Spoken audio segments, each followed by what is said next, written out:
활짝 편 가슴과 어깨, 꼿꼿이 선 허리. 누가 봐도 건강미 넘치는 몸매. 아, 부럽다. 흔히 무산소 운동은 근육을 만들고 유산소 운동은 지방을 태우기 때문에 체중 감량에는 유산소 운동이 더 유리하다라는 말 한 번쯤 들어봤을 겁니다. 유산소냐 무산소냐, 그것이 문제로다. 그런데 이 둘의 영역을 정확히 구분할 수 있는 걸까요? 보통 이제 혼돈하시는 게 우리가 말하는 웨이트 운동을 보통은 이제 무산소성 운동이라고 하는데 그걸 꼭 무산소성 운동이라고 할 수는 없어요. 우리가 숨을 쉬면서 호흡을 하면서 에너지를 내기 때문에 어느 정도 무산소성 유형이 강하긴 하지만 결국 그것도 산소를 이용한 운동으로 이루어지는 것이기 때문에 그 30초 이내에 힘든 운동이냐 아니냐를 가지고 그렇게 크게 구분하시면 좋을 것 같습니다. 유산소 운동이라는 개념은 1967년 미국의 심장병 전문의 케네스 H. 쿠퍼에 의해 시작되었습니다.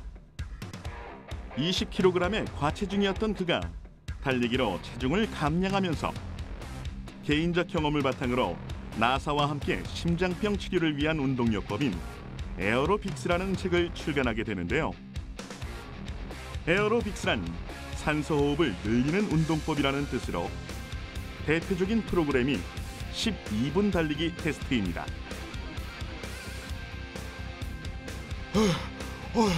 난 포기. 아싸! 난 불타는 40대! 성별, 연령별로 구분하여 개인이 12분 동안 달릴 수 있는 최대 거리를 통해 건강 상태를 측정하는 기준점을 제시한 거죠. 유산소와 무산소 운동의 개념을 정리해보면요. 유산소성 운동은 근육이 에너지를 내기 위해 운동 중 섭취한 산소를 오랜 시간 이용하는 운동이라고 할 수 있고요. 무산소성 운동은 역도나 팔굽혀펴기와 같이 에너지를 내는 동안 근육에 부산물을 쌓이게 하는 운동이라고 할 수 있습니다. 길어야 2분에서 3분 정도밖에 지속할 수 없는 단시간 운동들은 몸에서 급히 에너지가 필요하기 때문에 산소와 결합하지 않아도 에너지 전환이 가능한 탄수화물을 에너지원으로 우선 쓰게 되는 거죠. 만약 지방을 좀 더 많이 태우고 싶다면 가벼운 준비 운동 후 무산소의 근력 운동을 하고 나서 걷기 등의 유산소 운동을 하면 지방을 소모하는 데 더 효과적이라고 하는군요. 해야 할 운동도 하고 싶은 운동도 많지만 어떤 운동을 하든 효과를 제대로 얻기 위해선 기초 체력이 중요합니다. 자, 그럼 우리 몸은 어떤 운동 능력들을 가지고 있는지 배드민턴 운동부 학생들의 기초 체력 테스트를 따라가 볼까요? 좀만 참으면 돼. 조금만 더, 좀만 더. 아이고, 보기만 해도 숨이 차네요. 오랜 시간 이어지는 운동에도 호흡기관이 얼마나 견딜 수 있는지 알아보는 심폐지구력 테스트. 심폐지구력이 향상되면 피로에 대한 저항력이 높아져 운동을 더 오래 즐길 수 있고요. 근육이 수축할 때 발휘하는 최대의 힘을 알아보는 근력 테스트에는 팔의 근력을 측정하는 악력과 등 쪽 근육의 힘을 이용한 배근력 테스트가 이루어지는데요. 배근력은 바른 자세를 유지하는 데 중요한 역할을 담당하며 배근력이 좋아지면 달리기, 던지기 등의 운동 능력도 높일 수 있다고 합니다. 남들과 똑같이 운동을 했는데도 유독 피로를 잘 느낀다면 근지구력을 강화해야 합니다. 근육이 일정한 속도와 강도의 운동을 얼마만큼 지속할 수 있는지 윗몸 일으키기로 알아볼 수 있는데요. 근지구력을 강화하는 데는 수영이나 달리기가 좋다고 하고요. 이번엔 짧은 순간에도 큰 힘을 발휘할 수 있는 순발력입니다. 높이 뛰기와 멀리 뛰기를 통해 근육의 순간적인 수축 강도를 측정하는데요. 축구 선수들의 빠른 패스와 스피드, 재빠르게 동작을 바꾸는 능력들도 바로 근파워에서 비롯됩니다. 때문에 실제 훈련에서도 근력과 스피드에 초점을 둔 동작들이 많이 실시되고 있는데요. 개구리가 뛰듯이 순간적으로 점프! 하체 근력 발달에도 짱이라고 하는군요. 공을 향하는 시선, 정확한 스윙과 빠른 스텝. 0.4초 만에 날아오는 공의 이동 경로를 파악해 배트를 휘둘러 맞추는 것은 한 가지 능력으론 이루어질 수 없습니다. 그러나 스윙에 결정적으로 미치는 영향이 눈과 손의 협응력이라고 할 수 있는데요. 협응력이란 시각으로 인식한 정보를 순식간에 신체 동작으로 옮기는 능력을 말하며 협응력이 높을수록 상황 대처를 요구하는 스포츠나 게임 등에 강하다고 합니다. 운동의 종류도 중요하지만 기초 체력이 탄탄하면 더 많은 운동을 제대로 즐길 수 있다는 사실을 기억하세요.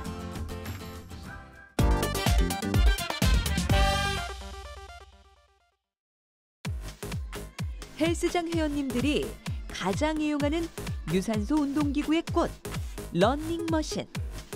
오늘도 많은 사람들이 기계와 혼연일체되어 열심히 제자리를 걷고 달립니다. 달리고 달리고 달리고 달리고 달리고 앞으로 걷고 뒤로 걷고 빨리 뛰고 천천히 뛰고. 오늘도 만족한다. 열심히 운동했노라고.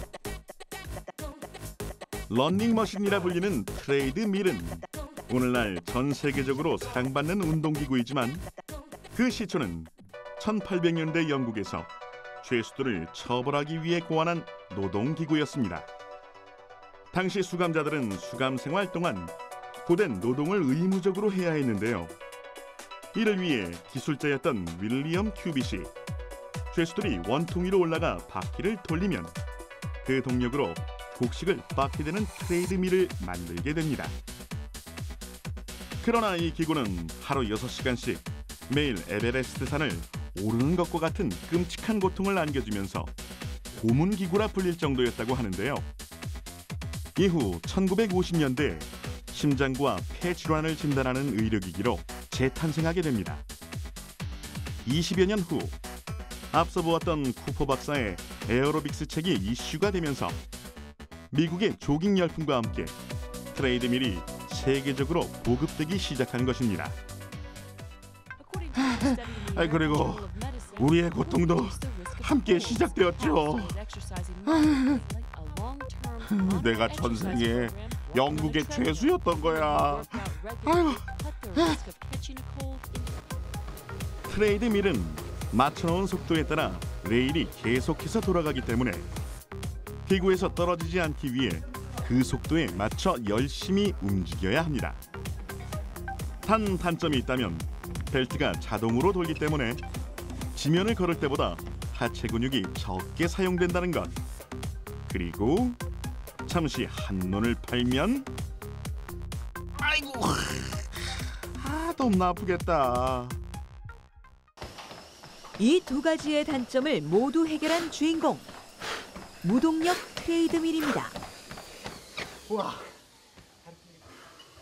이야, 정말 힘들어 보이네요.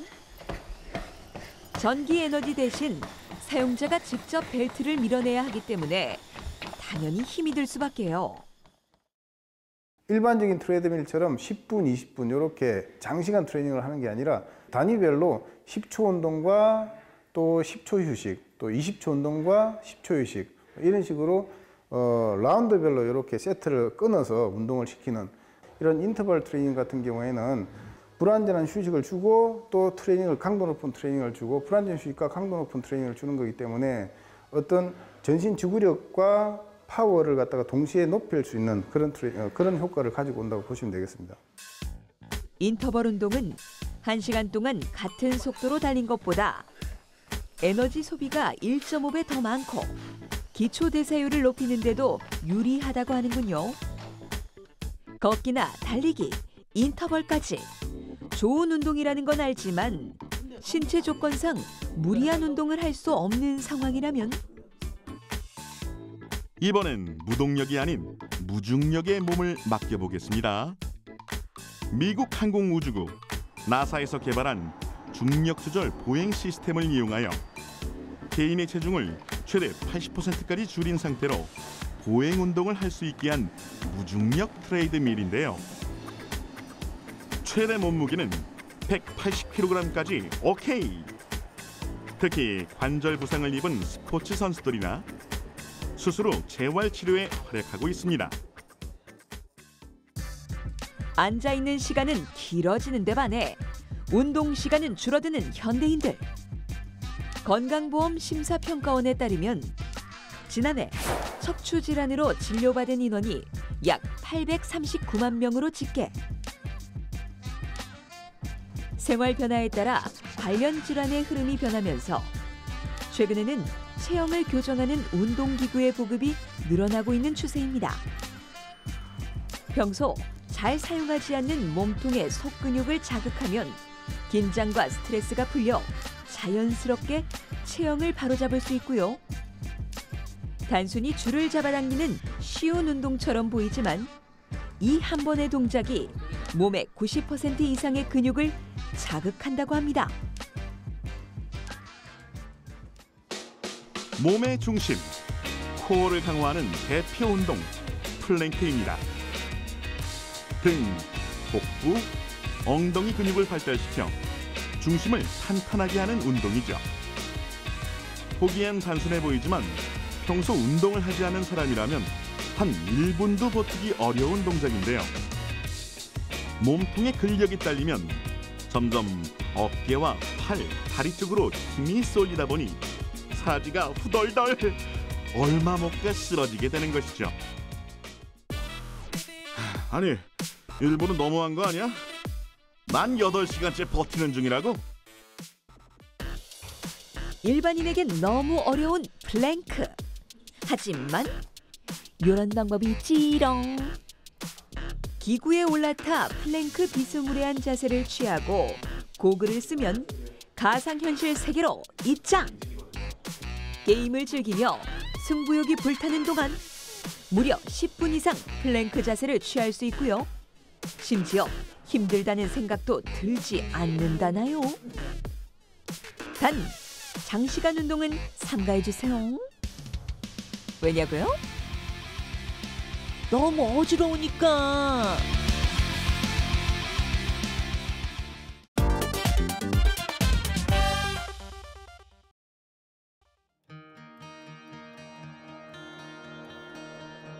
제잘거리던 아이들의 소리가 사라진 놀이터. 뛰어놀던 학생들을 잃은 텅 빈 학교 운동장. 더 좋은 성적을 받기 위해 온종일 책과 씨름하는 아이들의 모습은 어느덧 익숙한 풍경이 되었습니다. 오히려 놀거나 운동하는 아이를 걱정하거나 비난하는 부모도 있죠. 하지만 WHO의 신체활동 건강 지침에 따르면 5세에서 17세의 어린이와 청소년은 매일 적어도 60분의 신체활동을 할 것을 권장하고 있고요. 유대인들의 교육법에는 아이들을 평생 가르치려면 마음껏 뛰놀게 하라는 지침이 있는데요. 아이들의 신체활동과 학습 능력은 어떤 관계가 있을까요? 우리의 뇌는 크게 뇌를 싸고 있는 바깥 부분인 회백질과 회백질의 안쪽에 있는 백질이라는 신경 섬유로 나누어져 있습니다. 백질은 정보를 전달하는 역할을 담당하며 백질이 많을수록 집중력과 기억력이 좋아지고 두뇌 조직 간 연결성도 긴밀해지는 것으로 알려져 있죠. 국제신경과학 학술지에 게재된 연구 보고서에 따르면 신체 활동을 많이 한 아이들일수록 백질의 양이 많았으며 운동을 하면 백질의 양도 늘어난다는 겁니다. 머리를 쓰지 않으면 몸이 고생한다고요? 사실은 그 반대입니다. 몸을 쓰지 않으면 머리가 고생하는 거죠. 신체 활동과 학습 능력의 관계를 강조한 정신의학과 존 레이티 교수는 실제로 미국 전역의 시범학교에 영교시 체육 수업을 도입하고 교실에 스탠딩 데스크를 설치해 아이들의 운동량을 늘리는 데 앞장서고 있는데요. 운동이 뇌로 공급되는 산소량을 증가시켜 신경세포 사이에 연골고리를 강화해 기억력과 인지력 향상에 도움을 주기 때문이라는 겁니다. 인생의 이막, 행복한 노년을 맞이하기 위해서는 신체 건강과 더불어 뇌의 건강도 중요합니다. 운동을 꾸준히 하면 몸에 근육이 생기는 것처럼 뇌에는 신경세포가 생긴다고 하는데요. 2015년 미국 보스턴 대학의 의학자 니콜 스파르타노 박사는 다소 충격적인 논문을 발표했습니다. 40대의 체력 수준이 낮은 사람은 60대에 치매에 걸릴 가능성이 높다라는 것. 반대로 말하면 중년기에 높은 체력을 갖고 있으면 나이가 들어도 뇌가 축소하는 비율이 낮아져 뇌의 노화를 늦출 수 있다는 말일 텐데요. 우리 뇌의 해마 주변에서는 끊임없이 신경세포들이 생성되고 제거되면서 기억과 학습력이 유지되고 있습니다. 노화에 의해 점차 세포수가 감소하면 기억력도 떨어지게 되고요. 결국 해마에서 더 이상 세포들을 만들어내지 못할 때 알츠하이머 치매라는 기억력 장애가 생기게 되는 것이죠. 신경세포가 죽는 거는 여러 가지 패턴이 있습니다. 근데 산소가 공급이 안 돼서 자체적으로 괴살해서 죽는 경우가 있고요. 또 하나 뭐냐면 신경세포끼리 신경연접이라는 게 돼 있어요. 그러니까 서로 소통하려고 하는 그런 이제 내개체가 있죠. 그러면은 뭐 예를 들어서 그런 뇌세포가 하나 죽었을 때 서로 정보를 주고받아야 되는데 그렇지 못해서 옆에 있는 또 세포가 죽거나 또 기능적인 퇴화가 이루어지거나 이런 것들이 또 치매거든요. 모두가 피하고 싶은 질환 치매. 뇌의 노화를 막는 방법은 무엇일까요? 사실 1990년대 중반까지만 해도 과학자들은 뇌의 신경세포가 손실되면 다시 생성되지 않는다고 여겨왔습니다. 그러나 첨단 촬영 장치, 동물 실험 등을 통해 뇌의 특정 부위 신경세포가 운동을 통해 쉽게 생성된다는 사실을 알게 되었고요. 연구 결과에 따르면 같은 노년에서도 운동을 하는 사람일수록 상대적으로 해마의 부피가 컸으며 이것은 세포 생성이 꾸준히 이루어지고 있음을 의미한다고 합니다.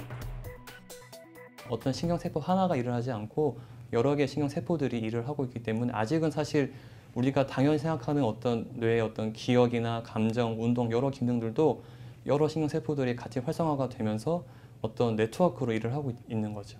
최근에도 나온 연구 결과들을 보면은 그러니까 전 세계적으로 볼 때 치매를 예방하기 위해서 1차 예방하기 위해서 가장 중요한 것은 특히 선진국은 운동입니다. 운동 부족이 치매에서는 가장 조절 가능한 위험 인자로 알려져 있습니다. 그래서 한 40, 50대 때부터 충분히 그거를 준비해야지 노년기에 치매를 줄 수 있기 때문에 그게 일반인들 그러니까 정말 40, 50대 젊은 분들도 그런 운동을 하는 것이 치매 예방에 중요합니다. 남은 생애 동안 뇌가 젊은 상태로 있을지 늙어갈지 노후의 운명은 당신의 마음가짐과 실천에 달렸다는 것. 몸을 움직이면 생각도 움직입니다.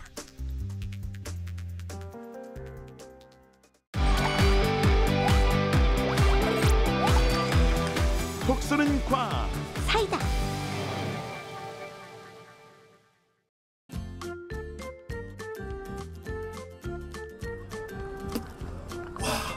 오늘 진짜 더운 것 같아요. 물만 계속 마시게 되고 입맛도 없고 진짜 너무 힘들어요. 톡톡씨, 음료수를 저렇게 많이 마시면 입맛이 없는 게 당연한 거예요. 아니 이건 목이 말라서 마신 거고요. 그리고 밥배랑 물배랑 따로 있는 거 모르세요? 참. 물을 마시는 건 좋지만 저 플라스틱 병이 환경 오염의 주범이라고요. 전 아직도 목이 마른데 환경을 지키면서 제 갈증을 시원하게 해소할 수 있는 방법 어디 없을까요? 환경을 보호하면서 갈증을 해소할 수 있는 방법. 어떤 것들이 있을까요? 자기 컵을 가지고 다니면 될 것 같아요. 텀블러를 가지고 다녀야죠. 그냥 페트병 계속 재활용 계속 하면서 마시면 되는 거 같아요. 그럼 텀블러 쓰면 되잖아. 텀블러? 그죠. 제가 외출이 많지가 않아서 네. 집에서 그냥 정수기 받아 먹고 설거지만 제대로 잘하면 되지 않을까요? 아리수 한 번 먹으면 돼요. 컵을 얼음으로 만들어가지고 시원하게 안에 음료수도 더 시원하게 하고 네. 그리고 또 쓰레기도 줄일 수 있는 방법으로 그렇게 해서 한국에서 네. 건물마다 네. 뭐 있어서 정수기. 네네 정수기 있어서 네. 그래서 여기서 있으면 네. 뭘 마실 수 있어요. 근처 가게에서나 물 떠 마시면 안 되나요? 그러니까 근처 가게에서 네. 들어가서 네. 들어가세요. 네. 구매하기도 쉽고 마시기도 정말 쉽지만 처리하기가 힘든 플라스틱 병. 재활용이 가능하지만 전체 플라스틱 병의 약 80%가 그냥 버려지고 있어 환경오염의 주범으로 떠오르고 있는데요. 타들어가는 갈증을 해소하면서 환경을 지키는 친환경적인 물병 함께 만들어 볼까요? 2개의 비커에 물을 1리터씩 넣고 식품 첨가물인 알긴산 나트륨과 젖산 칼슘을 각각 5g씩 물이 담긴 비커에 넣어줍니다. 그리고 두 가루가 완전히 녹아 없어질 때까지 힘차게 저어주세요. 물에 잘 녹지 않은 알긴산 나트륨은 믹서기를 사용하면 더 빠르고 간편하게 녹일 수 있다는 게 오늘의 꿀팁! 두 가루가 다 녹았다면 알긴산 나트륨 용액을 한 국자 듬뿍 떠서 젖산 칼슘 용액이 담긴 비커에 옮겨 담아줍니다. 하얀색 막이 생긴 게 보이죠?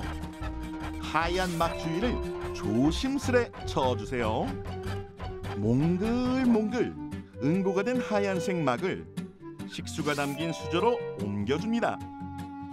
하얀 막 안으로 물이 차면서 동그랗게 부풀어 올랐다면 꺼내볼 텐데요. 조심 조심. 하얀 막을 수조에서 빼자 투명하고 탱글탱글한 물방울 등장.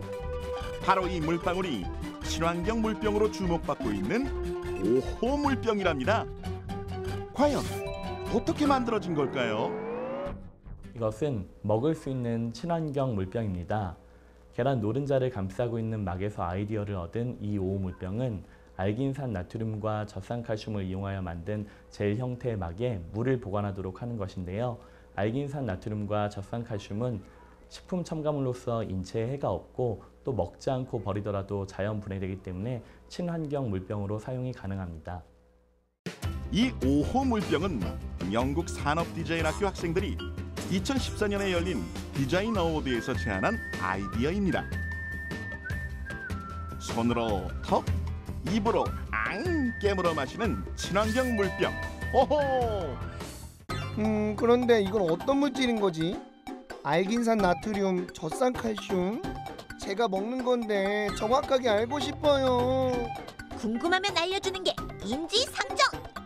알긴산 나트륨은 파래와 해초에 많이 포함된 성분으로 아이스크림이나 케첩, 마요네즈 등 점도가 있는 음식물을 만들 때 사용되는 식품 첨가물이에요. 우와, 다 제가 좋아하는 건데. 그럼 젖산칼슘은요? 유산균을 발효시킬 때 생기는 젖산에 탄산칼슘을 더한 첨가물로 일반 칼슘제보다 체내 흡수율이 좋아 식품의 칼슘 강화용으로 쓰인답니다. 플라스틱 병에서 착한 5호 물병으로 대체되는 날. 이제 곧 커밍 순. 페트병 이제 안녕. 이제는 5호 물병.